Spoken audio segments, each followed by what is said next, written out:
Salut à toi, j'ai accompagné en 2024 plus de 200 personnes à créer leur propre business de conciergerie. Pour toutes celles et ceux qui ont appliqué nos stratégies qu'on leur a partagées avec Ryan, ils ont réussi à développer un business qui les a rendus en partie libres et indépendants. Parce que le business de conciergerie, c'est un business où on s'occupe d'appartements qui ne nous appartient pas, donc on peut s'enrichir dans l'immobilier sans être propriétaire. Et donc dans nos groupes WhatsApp, voilà, là, actuellement, ça rentre des biens tous les jours. Encore hier, il y a Théo qui a rentré son tout premier bien. Il est rentré dans l'accompagnement il n'y a pas si longtemps et franchement, ça fonctionne de mieux en mieux pour les personnes qui rentrent. Et donc, une des questions fondamentales que la plupart des personnes se posent, c'est quelle structure juridique on choisit lorsqu'on développe son activité de conciergerie Airbnb.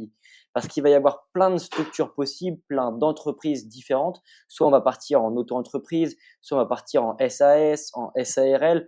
Ça va dépendre de plein de facteurs. Ça va dépendre de notre situation personnelle, mais aussi de nos objectifs. Et aujourd'hui, dans cette vidéo, je vais te conseiller sur quelle structure est-ce que moi je repartirais si je recrée une conciergerie de zéro, sachant qu'actuellement, je suis en société et on a une trentaine de biens en gestion et on fait aussi de la sous-location.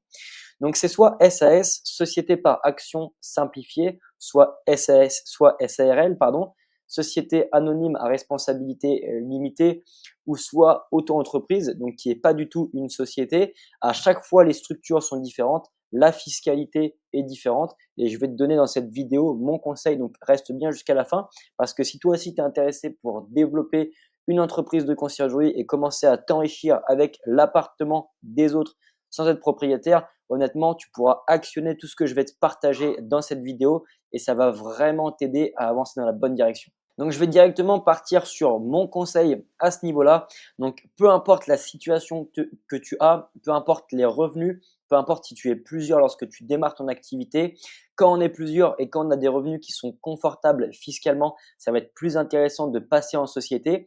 Mais selon moi, il y a la structure idéale quand on a une conciergerie qui fonctionne déjà et la structure idéale quand on commence. Et quand on commence, il ne faut pas prendre la structure idéale quand on va déjà avoir une conciergerie qui tourne. Je m'explique.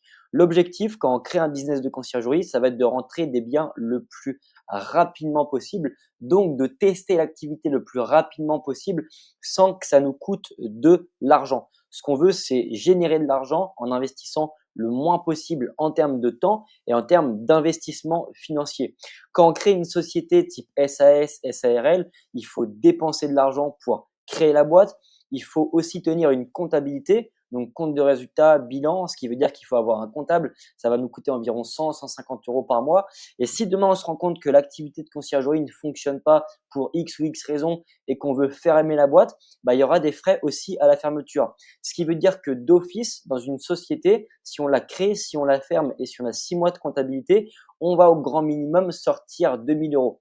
Alors qu'il y a une solution qui est la plus efficace quand on veut commencer, qui est très rapide, beaucoup plus rapide, beaucoup moins juridiquement compliqué de créer une société et qui va nous coûter aussi zéro. Et cette solution, c'est l'auto-entreprise. Pourquoi est-ce que l'auto-entreprise, c'est mieux quand on commence? Parce qu'il n'y a pas de frais à la création. On peut créer une auto-entreprise sur l'INPI et ça coûte 0 € parce que c'est rapide à la création. Il faut remplir un formulaire et en l'espace d'une semaine, on va recevoir soit sa synthèse si on est en profession libérale non réglementée ou soit son extrait cabis si on est en profession commerciale. L'avantage aussi, c'est qu'il n'y aura pas de comptabilité.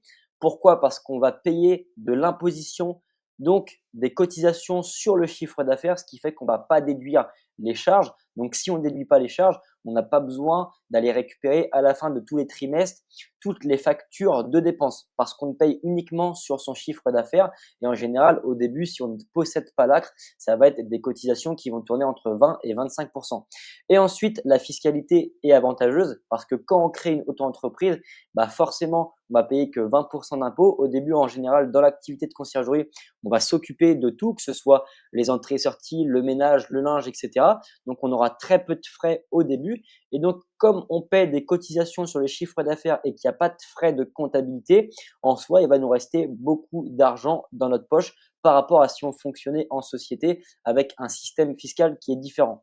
D'ailleurs, je vais parler de toutes les différentes possibilités, que ce soit auto-entreprise, société, sur cette chaîne YouTube. Donc, n'hésite pas à t'abonner parce que tu verras dans les prochains jours, prochaines semaines, je vais te partager un maximum de valeur pour que toi aussi tu puisses créer ta conciergerie. Sur cette chaîne, je sors environ entre 4 et 5 vidéos YouTube par semaine, donc c'est assez intéressant.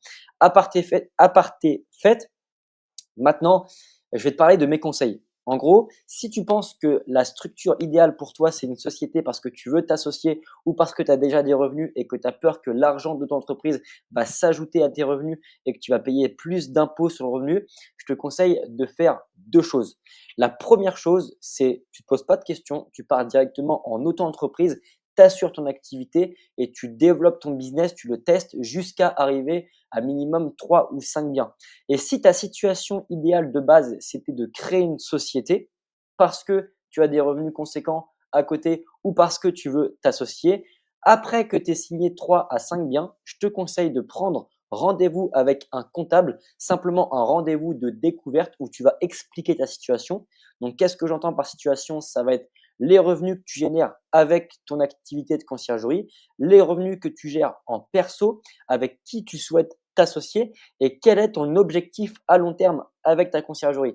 C'est-à-dire, est-ce que tu veux te payer? Est-ce que tu veux sortir de ton travail? Est-ce que tu veux laisser l'argent sur la boîte pour faire en sorte de la faire valoriser et pour pourquoi pas la revendre? Est-ce que tu veux générer de l'argent sur la boîte pour te développer un patrimoine, pour maximiser tes bénéfices et donc pour derrière pouvoir investir dans l'immobilier? Il faut vraiment noter tout ça. Donc, combien est-ce que tu gagnes? C'est quoi ta vision avec ton business de conciergerie? Est-ce que tu veux te payer? Oui, non. Si tu veux te payer, tu veux te payer combien? Est-ce que tu veux t'associer? Oui, non. Avoir la réponse à ces 5 questions, tu prends rendez-vous avec un comptable à partir du moment où tu as entre 3 et 5 biens en gestion. Et une fois que ça c'est fait, bah, tu auras vraiment toutes les cartes en main pour pouvoir savoir exactement quelle est la meilleure direction pour toi.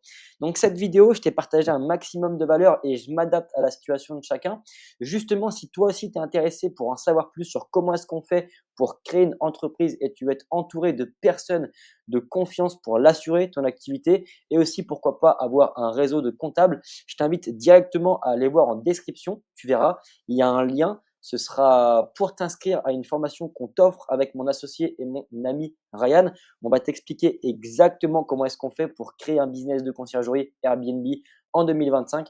Donc, si jamais tu es intéressé, je t'invite à regarder la formation et après, tu pourras prendre un appel soit avec Ryan, soit avec moi ou avec qui tu veux pour qu'on puisse te faire une étude de marché gratuite. Donc, t'expliquer exactement ce que va pouvoir te rapporter ta conciergerie sur ton secteur. C'était Martin de Concierge Elite. On se dit à bientôt. Ciao.